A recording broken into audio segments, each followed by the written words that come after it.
This lecture will cover Anselm and Aquinas' proofs for the existence of God as a review and just a clarification for all of you. And it will also present some things about Kalam's cosmological argument and Einstein and the singularity Big Bang and Friedkin and Lemaitre to try to fill in some of those gaps about why modern physics in the early 20th century came to the conclusion that there had to be a non-empirical causation, which of course we've discussed in class would by definition make it a metaphysical causation. And we've also discussed in class about the importance of that causation being intelligent, purposeful, and relatable. And so that causation, of course, is what Anselm and Aquinas referred to as the ultimate being or the superlative being, who we reference as God.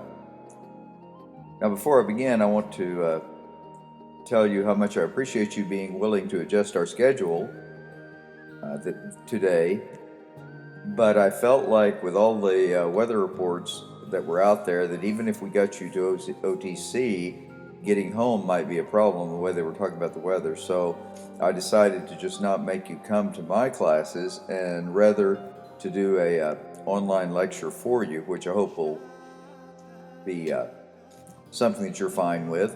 I also want to say that I hope that you all made it through this weather with no problems for you, your family, or your vehicles driving, and that you were able to stay safe. And I do appreciate you and look forward to seeing you in our next class session at OTC on Wednesday. I would remind you that you need to bring me your engagement number 4 to turn in, and also I will have the text for you for engagement number 5 that I will give you then, as well as some other materials that I want to hand out to you just for your reading to, again, supplement some of the things I'm going to say today. All right. Fine then, let's begin by just doing a quick overview and review of Anselm, which I went through in class, and I think that might be a good way to begin all of our conversation, our discussion here for this lecture. Of course, the terminology Anselm, Archbishop of Canterbury, 12th century CE, uses to talk about his proof for the existence of God is conceptualization conceiving, which is cognitive activity regarding that which has potential for actuality or that which is in fact actual and real. And we talked about the idea of conceiving a baby or thinking about conceiving a baby, which would both be conceptualization as potential or actuality. Then Anselm also contrasts this concept with imagined or imaginary, which is cognition activity regarding that which, from a human perspective anyway, has no potential for actuality or that which in fact is not actual or real. This would be like imagining, I think I talked in class about a snow white unicorn that is covered with red polka dots. Such a creature is not real, is not actual, and from a human perspective. So therefore, it would not be something you could conceptualize because it has no potential for actuality and in fact is not actual. However, the one exception to this is God, as the ultimate superlative being, could decide at some point to bring into existence or reality such a creature. If that were to happen and we were to find a snow white, red polka dot unicorn, because God had made it and put it in our realm of perception, then we would move from the imaginary, the imagined, to the conceptualized or conceived. And in that case, the unicorn would in fact become potentially or actually real. Okay, bearing those concepts in mind, let's look at the 7 points that Anselm makes. Point number 1, he says it's an obvious fact that a person can conceptualize or conceive of God, if God exists, because God is by definition the superlative being of all possible beings. No greater being can be conceptualized or imagined, and we do know that there are degrees of being, just as there are comparative degrees of all kinds of other things. I talked about heat, and I talked about trees, the height of trees as an example. So we know we can conceptualize of an ultimate being, whether we know who that being is or what that being is like. The concept is valid, and therefore the potential for actuality and the actuality is there. Point 2. God exists as an idea in the mind. Of course, this is true because if you conceptualize God, you have to be thinking about it, and that would be an idea in your mind. Point 3. A being that exists as an idea in the mind and also in reality, or conceptualized, is greater than a being that exists only in the mind, which is imagined. And this makes sense. For example, our view of conceiving a baby. The idea of conceiving a baby is not as great as the actual conceptualization and the delivery of that child 9 months later, and you have an actual baby you can hold in your arms. In that case, the idea of the baby and the actual baby both exist simultaneously, and of course that's greater than just the idea. Point 4.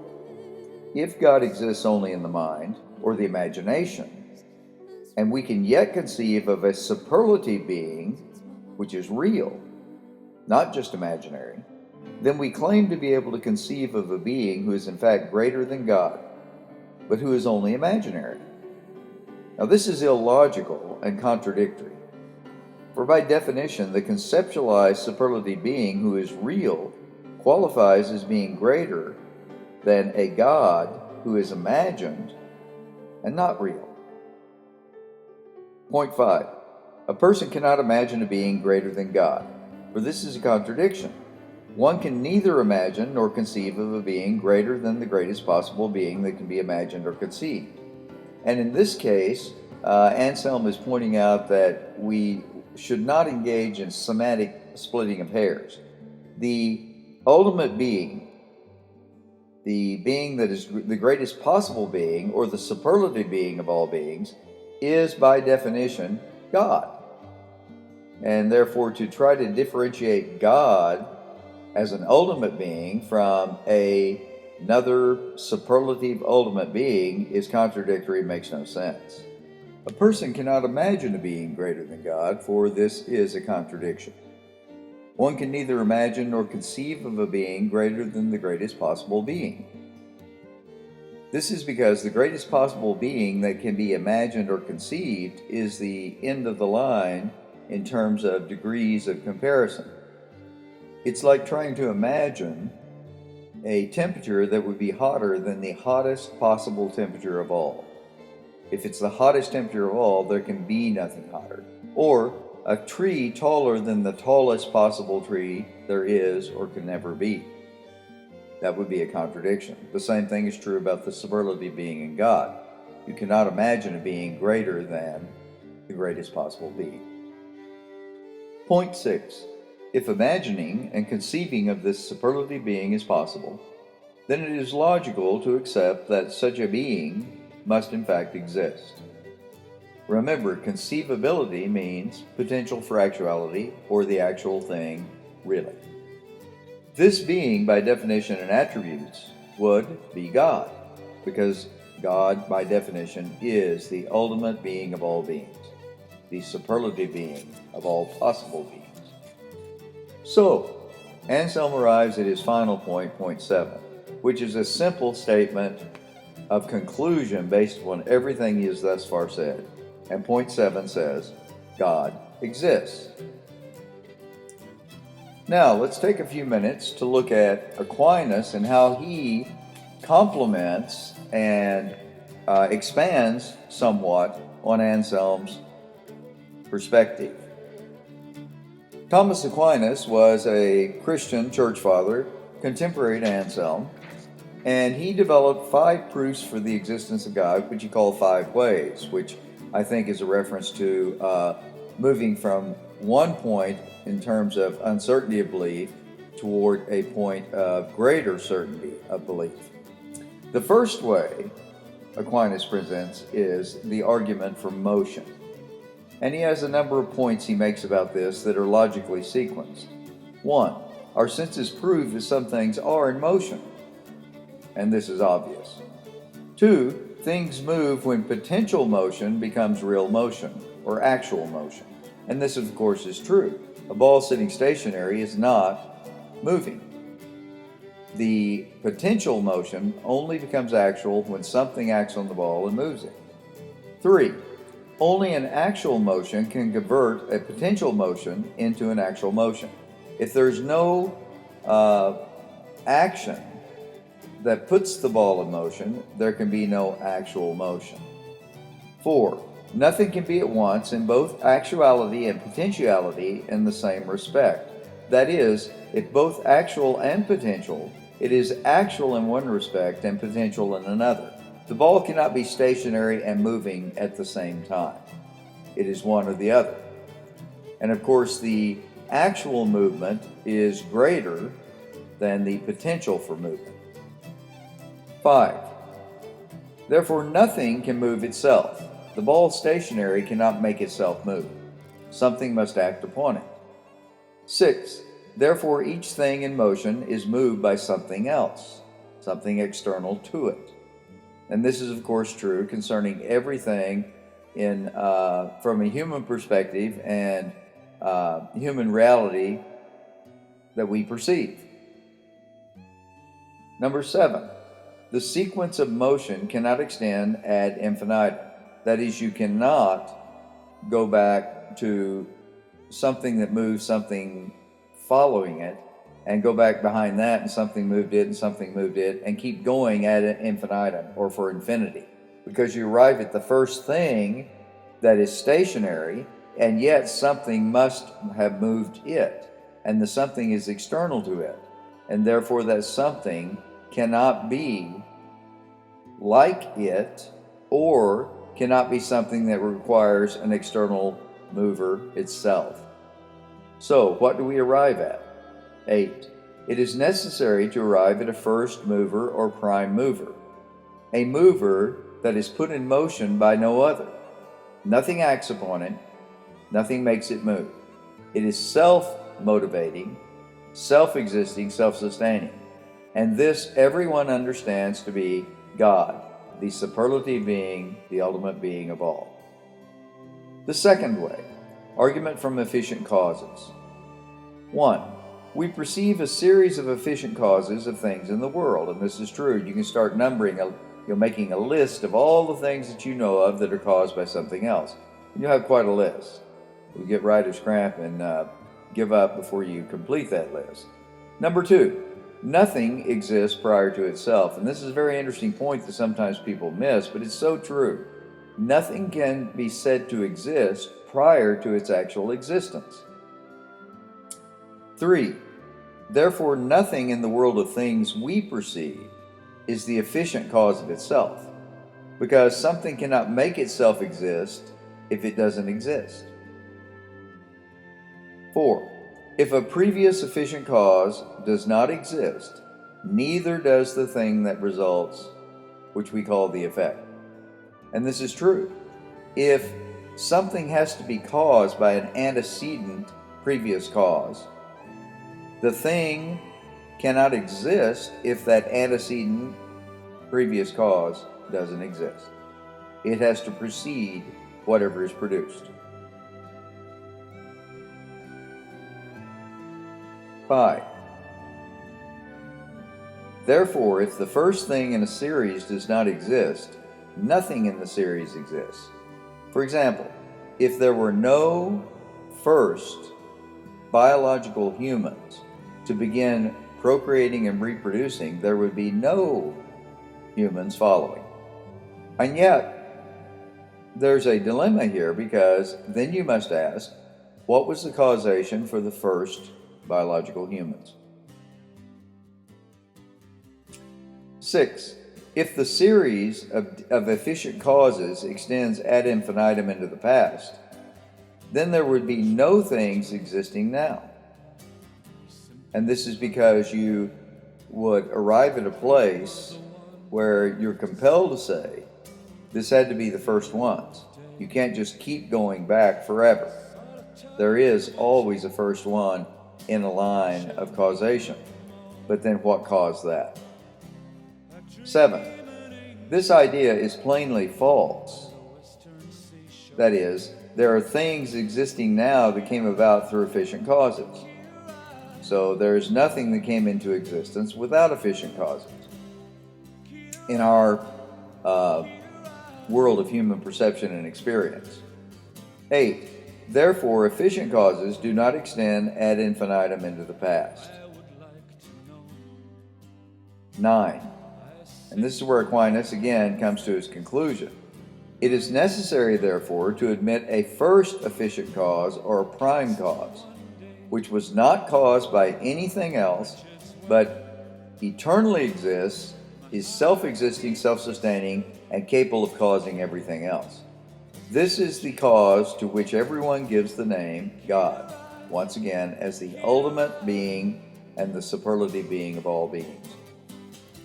The third way, argument from possibility and necessity, or the reductio argument. 1. We find in nature things that are possible to be and not to be, that come into being and go out of being. That is, we find contingent beings, beings that depend upon other things for causation and for being. 2. Assume that every being is a contingent being. If we assume that, then where does that lead? Every being is a contingent being. 3. For each contingent being, there is a time it does not exist. And this is because, as a contingent being, it can only come into existence if some external force or cause produces it. Therefore, there was a time when it did not exist. 4. Therefore, it is impossible for these always to exist, because they're contingent upon something prior. 5. Therefore, there could have been a time when no things existed. And this is true if you hold that every being is contingent, because there would come a time when there was no being to cause other beings. There could be no being that was independent and could produce other beings, and therefore no contingent beings could exist. 6. Therefore, at that time, there would have been nothing to bring the currently existing contingent beings into existence. And this is because you arrive at a place where there is no more room for a contingency. You reach the end of the line.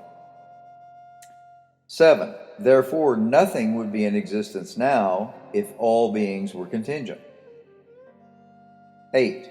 We have reached an absurd result from assuming that every being is a contingent being. And this is Aquinas' point. He's saying the contingent being argument from the get-go is flawed. There has to be some other explanation. And this is his point 9. Therefore, not every being is a contingent being. There is one being who is not contingent, but is eternal, self-sustaining, and self-existing. And this is his point 10. Therefore, one being exists of his own necessity.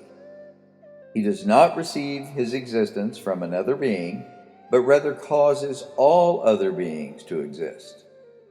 This being all men speak of as the ultimate, superlative being of all, who is God. The fourth way, argument from gradation of being. 1. There is a gradation to be found in things. Some things are better or worse than others. And that gradation of being always moves from the positive to the comparative to the superlative degree. This would be the same thing whether you're moving from hot to hotter to hottest, or the other direction of the scale from cold to colder to coldest. The idea of positive degree, comparative degree, and superlative degree holds either way. 2. Predictions of degree require reference to the uttermost case.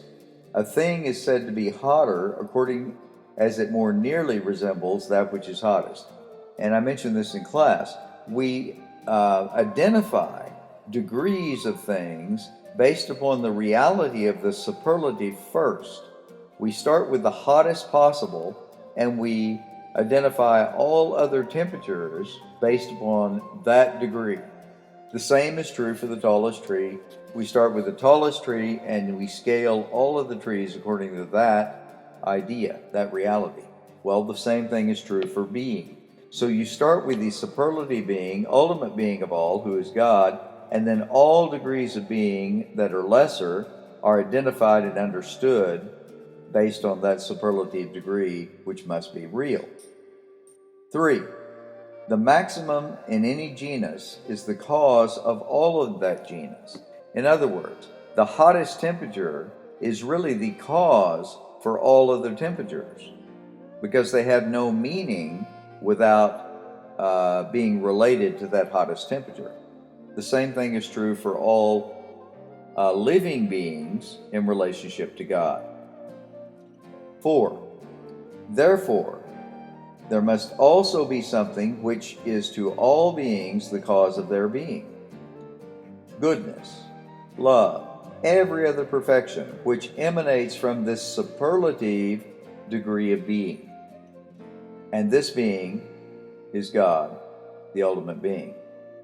So in a very real sense, it's possible to say that God is love. Not just that God loves, but love as the superlative essence of how we view and treat one another is what and who God is himself, and then we partake of that as being created in his image, the Imago Dei, which, by the way, is the highest possible image for a being to have. You can't be created, or you can't have a higher image than being created in the image of the highest being of all. There is no greater image for human beings to possess. The fifth way, argument from design. 1. We see that natural bodies work towards some goal and do not do so by chance. Something exists external to those natural bodies which focuses and directs them toward some particular goal.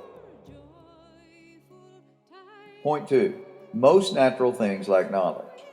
And this is true. Most natural things are not conscious, sentient, sapient, volitional beings who are capable of self-contemplation and the contemplation of others and the world around them, and then capable of making choices about who they are and how to live their lives. So, those natural things lack that sort of knowledge. Therefore, they lack the capability to achieve goals of their own accord. Something must act upon them. For example, you do not see stones assemble themselves together to form a rock wall in Ireland. Something must, or someone, of course, must act upon those stones and move them and arrange them into the rock wall. 3. As an arrow reaches its target because it is directed by an archer, what lacks intelligence achieves goals by being directed by something intelligent. And of course, this is true. And this leads Aquinas to his fourth point in his fifth way, which is the conclusion he arrives at, which says, some intelligent being exists by whom all natural things are directed to their end, and this being is the ultimate superlative being of all, whom we call God. Now, you might ask, yes, but aren't human beings capable of independent thought and choices so that they are capable of motivating themselves toward a goal? Well, the answer to that is yes, but no. Yes, because we are endowed by our Creator with His image, the Imago Dei, giving us tremendous qualities and characteristics for accomplishing things in terms of our identity and our relationships that other creatures and other created things do not possess. At the same time, we do not in and of ourselves possess those things of our own accord, and therefore we are ultimately responsible for self-direction. We are products of being created in God's image and given those characteristics whereby we may direct ourselves by being directed by our Creator to achieve those goals. Now, I know that sounds a little complicated, but that's the way it is. God says, ultimately, I have given you this and directed you toward the goal of living and fulfilling my image in you. Now, I've also given you qualities and characteristics where you can make choices to work with me to pursue that goal of fulfilling my image in you. And of course, we see in today's world, and it's been this way for since the first humans really rebelled against God, we see in today's world a rejection of this idea, and human beings who decide, I don't want to accept that God is the one who is directing me, therefore I'm going to reject God entirely, and I'm going to create myself in my own image, whatever that might mean. And of course, we've seen how disastrous that has been for individuals in their own lives, but also individuals in relationship to them, and even on a large grand scale, societies against societies and nations against nations, where there's been tremendous destruction and sorrow and pain. So anyway, those are the two primary approaches to demonstrating that it makes good sense. It's logical, it is reasonable, and evidence supports the idea of the existence of God, the superlative being, the ultimate being of all possible beings. Now I want to talk with you for a little bit about the existence of the empirical universe and whatever else God may have created by going through just a brief overview of Coulomb's argument, Einstein's dilemma, Friedman and Lemaitre, and then Hubble's telescope, and then finally just a brief mention of the dilemma facing modern man regarding all of these things. Coulomb's argument, sometimes called Coulomb's syllogism, is, I think, most effectively presented in William Lane Craig's book, The Coulomb Cosmological Argument from the 1970s. The argument, or syllogism, goes like this. Point 1. Everything that begins to exist has a cause. Well, this is what Aquinas said. Point 2. The universe began to exist. Well, this is what modern science says. It's also what the Bible said. And point 3. Therefore, the universe has a cause. So there you have the 3 points. Everything that begins to exist has a cause. The universe began to exist. Therefore, the universe has a cause. And this is logical. If the first point is true, the second is true, the third then is conclusive. Given the conclusion, Craig appends a further premise and conclusion based upon a conceptual analysis of the properties of cause in the universe. So Craig's additional point, which we'll call point 4, the universe has a cause, which is a repetition or restatement of Coulomb's conclusion in the syllogism. But he takes this point, the universe has a cause, and then develops a number 5 point. If the universe has a cause, then an uncaused personal creator of the universe exists who sans or without which the universe is beginningless, changeless, and immaterial, timeless, spaceless, and enormously powerful. However, the universe as a non-personal reality is incapable of these qualities. Therefore, the uncaused personal creator of the universe has these qualities: no beginning, unchanging, spirit, beyond time, beyond space, and enormously powerful and capable. And this uncaused creator would be God. Point 6. Therefore, an uncaused personal creator of the universe does exist, without which the universe could not exist of its own accord. Now, this leads us to Einstein's dilemma, because he was thinking about some of these things, but he was also observing what could be observed in the empirical universe, and he was trying to develop mathematical constructs and formulas which described those observable phenomena. In this sense, Einstein was not like a lot of modern quantum physics, which is completely theoretical. He was basing his mathematical models on things that were real and connecting his mathematics to observable things. Observable phenomena of the physical universe is consistent with Coulomb's argument. Einstein's mathematical formulas and constructs explain how this is true. His desire for it not to be true and his desire to avoid criticism led to manipulating the numbers in his formula in order to conform to the scientific consensus, which, as I've told you in class, sadly was not true science at all, but scientism, with a philosophical, theological agenda. But Einstein really knew better. Well, at this point enter Friedmann and Lemaitre.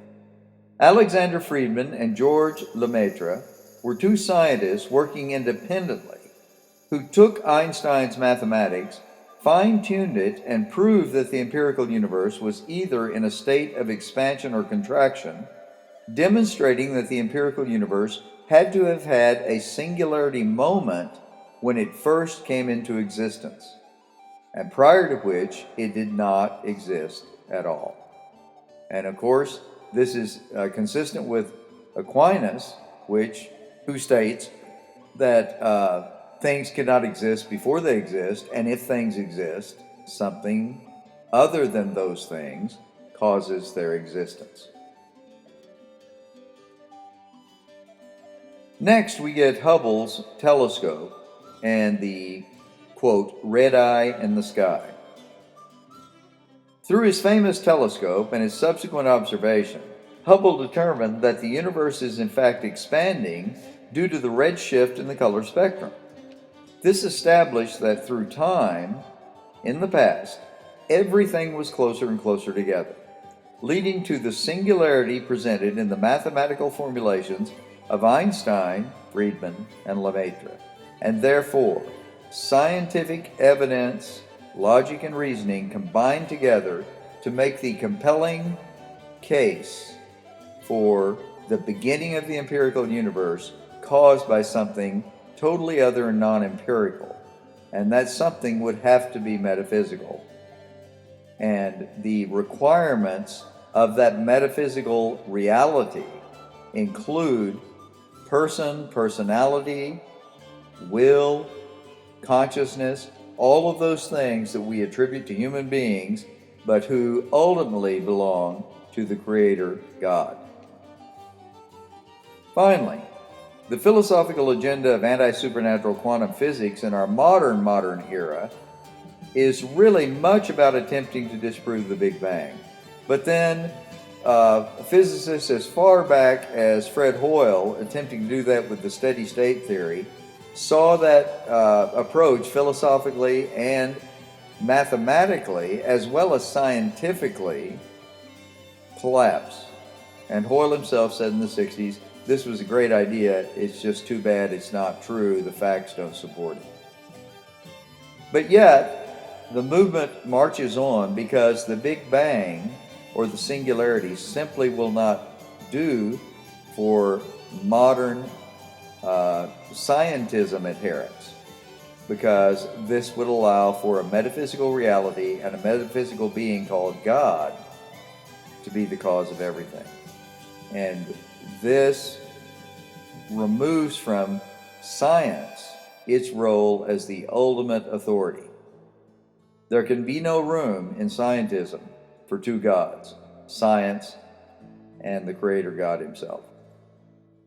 The problem with alternative theories in quantum mechanics, things like multiverses, vacuum theory, string theory, chaos theory, subatomic particle manifesting, etc., is that the evidence is just not there to clearly support and nail down what is being observed. And much of what is being observed are anomalies, which are at best uncertainties that we don't yet understand. Sometimes what's being observed is not accurate at all. For example, if you do a little bit of study now, research into string theory, you'll discover that that theory has been debunked.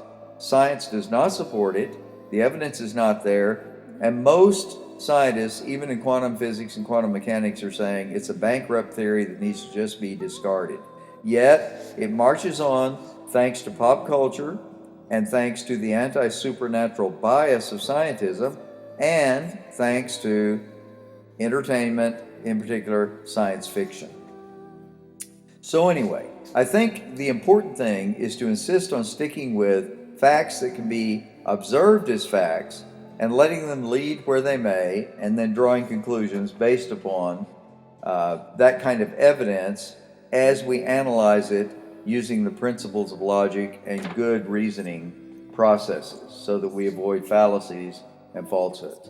Now, the final thing I want to talk to you about today deals with religion and religious systems and faith systems, because there has been much, I think, misunderstanding about those things, and they all kind of get mixed up together and viewed as synonymous. But I'm going to tell you they're not. And to do this, I think rather than just talk a lot about it, I'm going to read to you what I produced, which I will provide for you in an upcoming class session as a handout.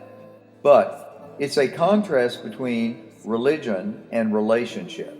And what I've done is an etymological study, a study of the words themselves and how those relate to actual faith systems or religious systems, belief systems, concerning ultimate truth and reality.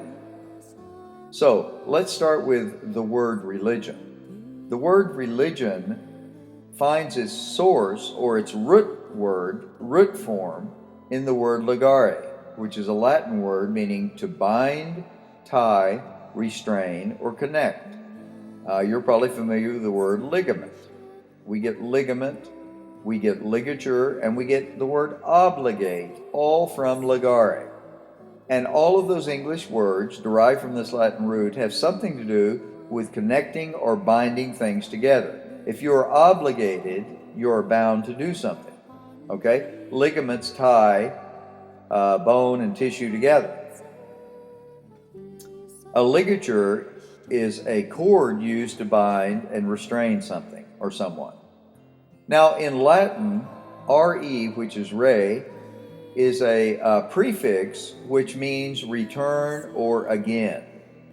And so when you combine re with ligare, you get religare, which is the word we get religion from, literally meaning to bind or tie again, or even more ominously put, to return to bondage. Now, to return to bondage is important because most of the quote, religious systems in the world are very much about bondage in the sense of rules and rituals that, if they are not precisely followed and kept, lead to disastrous results emanating from the gods being venerated who become angry. Okay? So this understanding of the term religion was the accepted one in the classical world, and also in the world of the early church and church fathers. Lucretius, Roman poet contemporary with Jesus, held this viewpoint himself. Jesus and the writers of the New Testament also held this view. This was the consensus view of the church fathers, among them St. Augustine. The English words religion and religious are derived directly from this Latin linguistic construct. Religion, then, emphasizes the binding of an individual to the divine, whether it is presumed to be an impersonal force, as in Buddhism and Hinduism, or Star Wars, or a personal deity or deities, as in most of the world religions and faith systems from antiquity forward. This binding involves obligatory venerations, rituals, and behaviors designed both to demonstrate the worthiness of the individual in terms of righteousness and knowledge, and to influence metaphysical powers and entities on behalf of the individual. Religion, therefore, constitutes bondage, quote, due to the legalistic, ritualistic, and ceremonial requirements which must be followed precisely in order to produce the desired effects. Religious bondage is clearly visible throughout major and minor world religions in the forms of, quote, keeping laws and following rules, quote, offerings and sacrifices that must be precisely made, and, quote, rituals and taboos which must be followed at risk of disaster if broken, and quote, conjurings and spells designed to compel spiritual forces which are transcendent to the individual to act on their behalf. And finally, quote, meditative chants, meditative states, and repetition of prayers designed to move in some sense the powers that are being venerated by displaying a extreme devotion. These binding activities have in common two characteristics. They never end because they must be perpetuated to ensure the desired effects, and they offer no assurance that they will ultimately result in personal spiritual liberation. Religion also presumes that the fundamental spiritual issue is a lack of enlightenment or a lack of goodness, which can be addressed and resolved through, quote, binding religious practices. Therefore, faith is directed toward the binding elements and the individual's ability to meet those standards rather than being directed toward a loving Creator God. Religion also ignores the possibility that the core spiritual issue facing humanity is a spiritual disease, a sickness of the spirit for which there is no human cure. If this is true, then the only hope for a cure must come from God alone, making every human attempt at righteousness and enlightenment vanity and folly. Unless God cares and unless God acts, all hope is lost. It is at this point where biblical Christianity steps forward and stands remarkably and strikingly separate and distinct from all other faith systems, whether they be religious institutional faith systems like Islam, Shintoism, Buddhism, and Hinduism, and even Mother Earth worship and Wicca, or the more secularized kinds of faith systems like scientism and naturalistic empiricism, which many of the modern atheists and agnostics embrace. So, Christianity steps in and provides an alternative response. Personally, I believe it's the response that makes the most sense and certainly offers the only efficacious approach to solving the disease/sin/evil problem for mankind. This is because Christianity is not about religion. It's about relationship and liberation, or freedom. Let's look at what these words mean and how they relate to Christianity for just a minute. First, relatio, the Latin root word meaning bringing back or restoring. This idea of bringing back and restoring means something existed that has been lost, and now there needs to be a means for bringing that back and restoring it to whomever has lost it. Re, again, in Latin is return or again. So when you put re and latio together, you get relatio, which is relate. It's also the word we get relationship from. Literally, this word means to bring together again, as in blood relatives restoring a lost connection And this is perhaps one reason the shedding of Christ's blood is central to this restoration. Then we have the word liberatio. The Latin root word meaning, quote, a setting or becoming free, which constitutes the antithesis of bondage. Hence, the reason Christianity rejects the notion of being viewed as a religion. Liberatio means liberation, freedom, and this is the heart and core of Christianity and the work of Christ on the cross on our behalf. A careful reading of the New Testament makes the point compellingly that God is interested only in two things. One, the restoration of his relationship to humanity and to all of creation. And two, the liberation from the disease of sin and its effects for humanity and subsequently all of creation. God's provision for the accomplishment of these two goals is clearly stated throughout the New Testament. What follows are a few references which make this point. Hopefully, these, along with this brief analysis, will clarify why Christianity is not a, quote, religion in the classical and original sense of the term, but rather a restoration of a relationship with God through faith. Faith meaning one's personal acceptance and reception of what Christ has accomplished for us.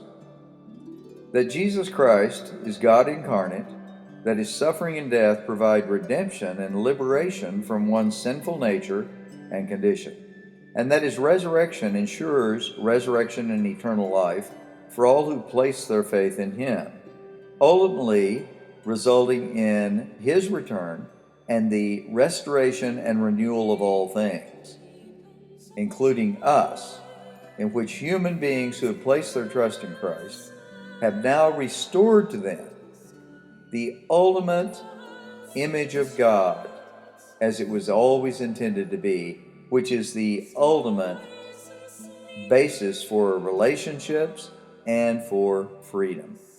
A few of the verses you might look at: Matthew chapter 23, Luke 4:18, John 3:16, John 4:1 through 26, John 8:36, Acts 13:38 and 39, Romans 8:1 through 4, Galatians 5:1, Colossians 1:15 through 23, and 1 John 3:1 and 2. Now, there are many more scriptures that speak to these issues. The ones I've just listed for you talk directly, specifically, explicitly about the idea of relationship and liberation. I would tell you that nowhere in the New Testament, nor in the early church writings, nowhere was Christianity viewed as a religion.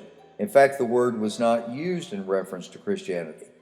In fact, the only time religion, that word appears in the New Testament, is in the book of James, where James, the brother of Jesus, contrasts religions with Christianity.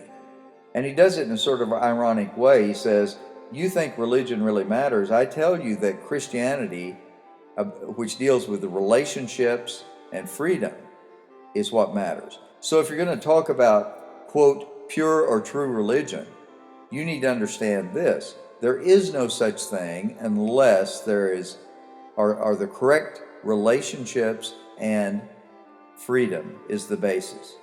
So he says, what then is pure religion, if you insist on that word?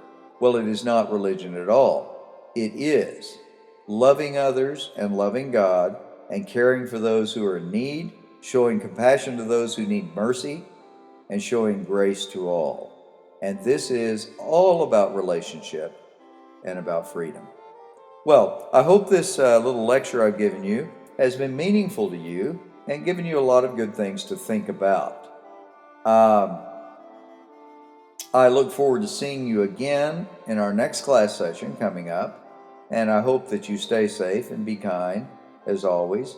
And again, I want to tell you how much I appreciate having you in my class and how much I'm enjoying interacting with you. And I hope that every session is a blessing to you, and at the end of this course, you look back and think, this was really time well spent, and I'm so glad that I got to know this teacher and to encounter and experience some of the content of this course.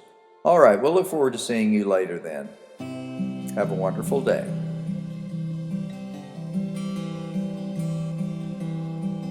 I am a weaver at the loom, like Jesus rising from the tomb. Music is my stock and trade, poetry the plans I made. I am a weaver at the loom. I am a tapestry of time. I am the reason in the rhyme, magic of the morning dew, moonshine in the midnight blue. I am the tapestry of time. Weave on.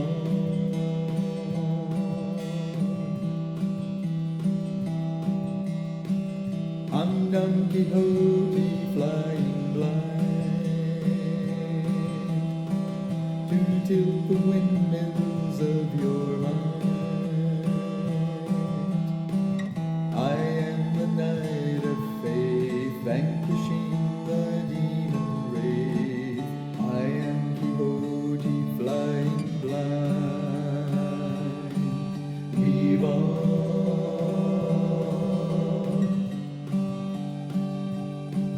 Weave on.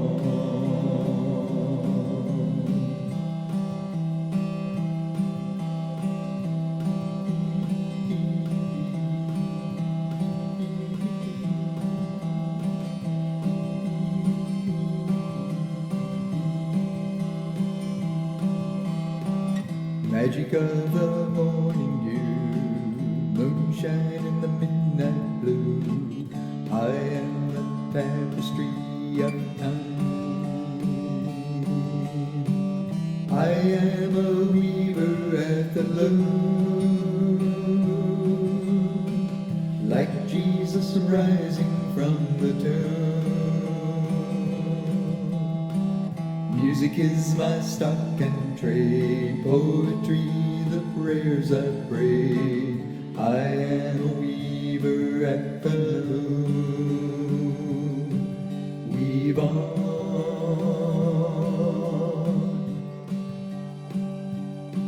Weave on.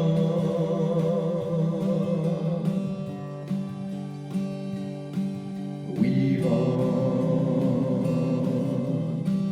I am the knight of faith and